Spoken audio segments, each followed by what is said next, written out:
नागराज और बच्चों के दुश्मन। लेखक तरुण कुमार भाई। दिल्ली का एक व्यस्त बाजार दरियागंज। दरियागंज में एक बच्चों का स्कूल। स्कूल की छुट्टी हुई थी। बच्चे टिड्डी दल की तरह निकल के दौड़े बाहर। और ठीक उसी समय स्कूल के गेट के बाहर सड़क से गुजरता एक सामान से लदा ट्रक टेम्पू इतनी तेजी से वहां से लहराकर गुम की। सामान से भरा एक ठीक स्कूल के सामने गेट के पास एक डब्बा गिरा बॉक्स, और झटके के साथ जमीन पर गिरने के कारण बंडल जगह जगह से फट गया और उसमें से बहुत सारे टॉफी के पैकेट इधर उधर उछल गए। बच्चों को बस एक ही चीज दिखाई दी, टॉफी चॉकलेट। अरे माँ, मुफ्त की चॉकलेट मिल गई। सारे बच्चों ने फटाफट चॉकलेट और टॉफी उठाकर खाना शुरू कर दिया। पलक झपकते ही पूरा बंडल खाली हो गया था। गार्ड ने देखा, अरे तो बच्चे, वाह मुफ्त की चॉकलेट, बहुत स्वादिष्ट है, मजा आ गया। गार्ड ने छीना एक से देखते ही। चौकीदार फटाफट उसने, अरे अरे बच्चों, क्या करते हो, फेंको फेंको इन चॉकलेटों को। इस प्रकार लावारिस बड़ी चीजों को खाना खतरनाक हो सकता है। पर तब तक बहुत देर हो चुकी थी। इसी क्षण एक बच्चा गिरा। अरे क्या हुआ इसे, कहीं चॉकलेट छीन कर फेंक दी तूने, इससे तो नहीं हुआ? परंतु देखते ही देखते यही हालत सारे बच्चों की होने लग गई। हे भगवान, इनके मुंह से तो जहर निकल रहा है, चॉकलेट में जहर है। और चौकीदार को कुछ देर तो सांप सूंघ गया, परंतु जैसे ही उसे होश आया उसने चिल्लाना शुरू कर दिया, खून, जहर, चॉकलेट में जहर है, चॉकलेट में जहर है। और पागलों के समान में बच्चों की तरफ लपका जो चॉकलेट खाने जा रहे थे या खाना शुरू कर चुके थे। नहीं बच्चों, चॉकलेट मत खाओ, चॉकलेट में जहर है, इन्हें कहता हूं फेंक दो। चौकीदार की बात सुनकर आसपास लोग जो एकत्रित हो गए और उन्होंने भी बच्चों से चॉकलेट छीन कर फेंकनी शुरू कर दी। फेंको फेंको इसे, इसमें जहर है। चौकीदार तुरंत प्रिंसिपल के कक्ष में पहुंचा। गजब हो गया सर, जल्दी चलिए, स्कूल के बाहर बहुत से बच्चे जहर वाली चॉकलेट खा ली है। क्या? Oh my God. और पुलिस को खबर पहुंच गई। Hello sub inspector Nathan here. क्या? ओह नो, मैं भी पहुंच रहा हूं। और सायरन बजाती पुलिस जीप पेट्रोल गाड़ियां आंधी तूफान की तरह घटनास्थल पर पहुंच गईं। इसके पश्चात कई एम्बुलेंसों के सायरन भी गूंज उठे। हताहत बच्चों को तुरंत एम्बुलेंस के लिए अस्पताल पहुंचाया गया। और उसी शाम को समाचार पत्र, टीवी, रेडियो सभी पर इस चीज की खबर हो रही थी। आतंकवादी कार्रवाई, करीब 700 बच्चे तीक्ष्ण विष से मारे गए, 1000 की हालत गंभीर। आज के मुख्य समाचार, दिल्ली के कई स्कूलों पर एक साथ एक जैसा जहरीला आक्रमण, बच्चों को चॉकलेट में मिश्रित साइनाइड विष दिया गया। एक समाचार पत्र में आतंकवादियों द्वारा भेजे गए एक पत्र के अनुसार इस कार्रवाई का जिम्मेदार जेवरा आतंकवादी संगठन ने ली है। दिल्ली पुलिस तुरंत सक्रिय हो गई और आतंकवादियों को शहर से बाहर निकलने के रास्तों, सभी रास्तों को जाम कर दिया गया। सब जगह पे चेकिंग शुरू हो गई। उधर अफ्रीका के गुलाम टापू से जनरल टमटा के आतंकवाद का सामना करने का नागराज भारत की राजधानी दिल्ली पहुंचा था, जहां वह होटल पैलेस में एक शानदार कक्ष में आराम से ठहरा हुआ था। गुड मॉर्निंग सर, आपका दूध और आज का समाचार पत्र। Good morning, thank you. अखबार खोलते ही नागराज की निगाहें सुर्खियों पर चिपक गईं। विश्वव्यापी जेबरा आतंकवादी संगठन दिल्ली में सक्रिय है, उसका पहला निशाना मासूम बच्चे। लगता है यहां भी मैं शांति के साथ नहीं रह सकूंगा। तब तक तो नहीं जब तक जेबरा का एक भी आतंकवादी संगठन जीवित है, एक भी आतंकवादी जीवित है।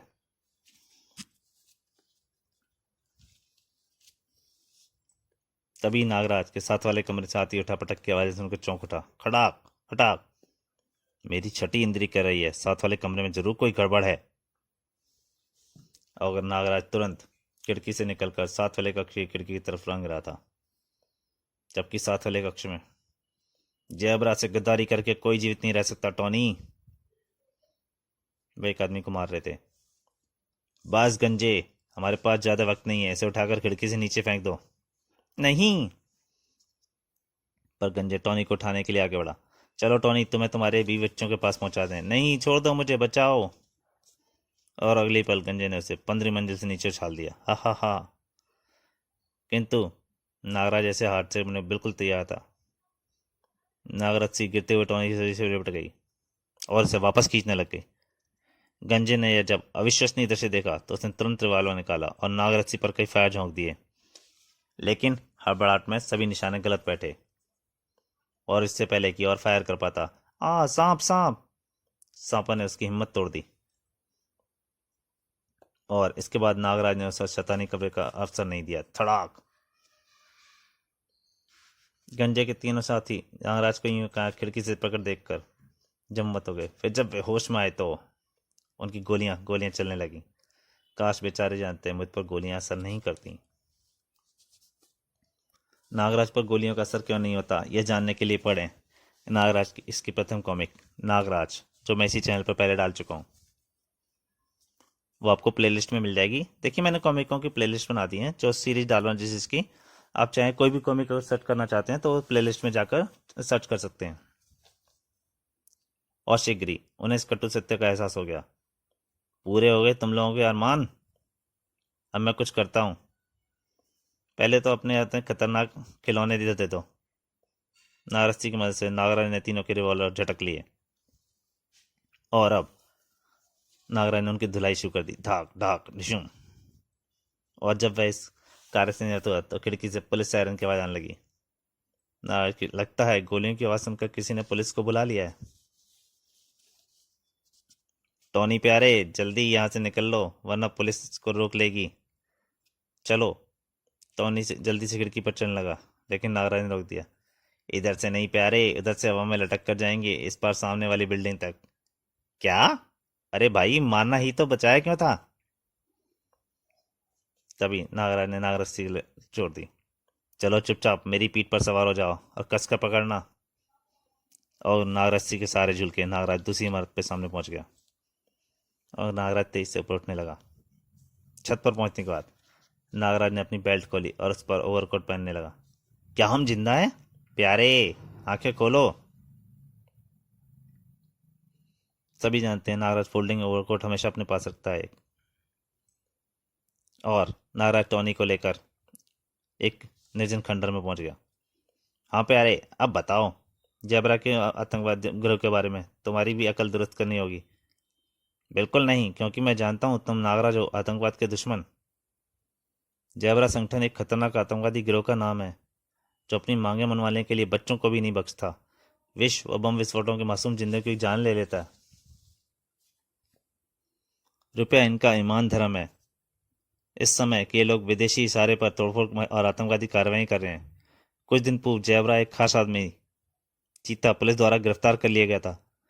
तब पुलिस को सबक सिखाने के लिए बच्चों की हत्याएं हुई। इसकी भी एक कहानी है नागराज। मुझे संगठन में आए घर में बम फेंकने का काम सौंपा गया, लेकिन तुम इनके विरुद्ध कैसे हो गए? मुझे उस काम सौंपा गया था।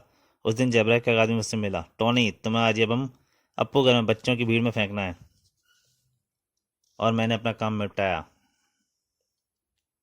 उसमें बहुत सारे बच्चे मारे गए। फिर को मेरे को अपना मेहनता मिलने गया। तुम्हारा काम हो गया, शाबाश, ये लो 1 लाख रुपया। अब फिर जब मैं घर पहुंचा तो घर के बाहर भीड़ लगी थी। मेरे अपने बच्चे भी उसमें मारे गए थे। नहीं नहीं, हे भगवान, ये क्या हो गया? मैंने अपने हाथों ही अपना संसार उजाड़ दिया। तो मेरे मन ने मेरे को कचोट दिया। तुम कातिल हो, तुम अपने बच्चों के कातिल हो।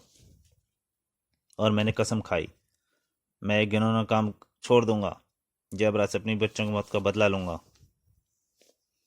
और मैंने जबरा के बारे में जरूरी जानकारी हासिल करी और तभी से संगठन को मेरी तलाश है। इसका मतलब जबरा तक पहुंचने का रास्ता तुम नहीं जानते। जबरा तक हमें केवल चीता ही पहुंचा सकता है। चीता? हाँ चीता। जबरा का दाहिना हाथ है। वह दिल्ली की सर्वाधिक सुरक्षित जेल तिहाड़ में कैद है।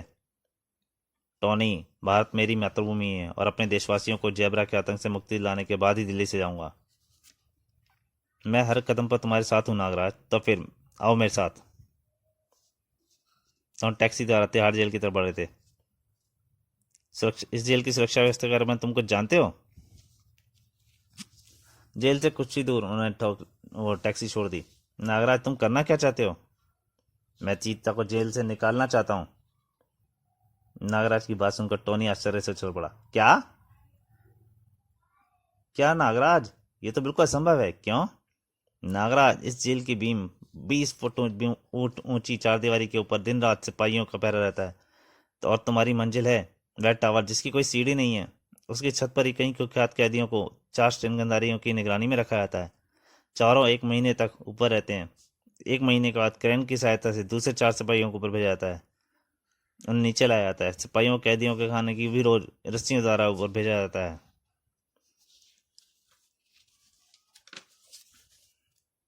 अगर हम टावर की छत पर हेलीकॉप्टर द्वारा पहुंच जाएं तो टावर के ऊपर अनधिकृत उड़ान किसी भी हेलीकॉप्टर या विमान को मशीन गन द्वारा गिरा सकते हैं। ओ, इसका मतलब टावर के ऊपर मशीन गन भी है। हाँ। दोनों फिर एक टैक्सी में सवार हो गए। बहुत सुरक्षित जेल है। हाँ, तो तुमने चीता को छुड़ाने का विचार त्याग दिया? जवाब नागराज मुस्कुराया और बोला, मैं आज ही रात चीता को जेल से निकाल ले जाऊंगा। क्या? रात को 1 बजे नागराज हेलीकॉप्टर त्यालजड़ के आसपास दिल्ली के ऊपर मंडरा रहा था। तुम हेलीकॉप्टर में मेरा इंतजार करना, ठीक है? कुछ ही देर बाद हेलीकॉप्टर जेल से थोड़ी दूर मैदान में उतरा। Wish you best of luck Nagraj. और नागराज चल पड़ा एक खतरनाक मिशन पर।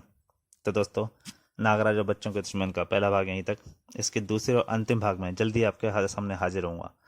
तब तक के लिए नमस्कार। और हाँ, मेरी एक प्रार्थना आपसे फिर से, अगर वीडियो अच्छी लगे तो प्लीज़ लाइक कीजिए और ज़्यादा से ज़्यादा शेयर कीजिए। और हो सके तो बेल आइकॉन पर घंटी भी दबाइए ताकि आपको मेरी डालने वाली वीडियो जल्दी से जल्दी मिल सकें। नमस्कार।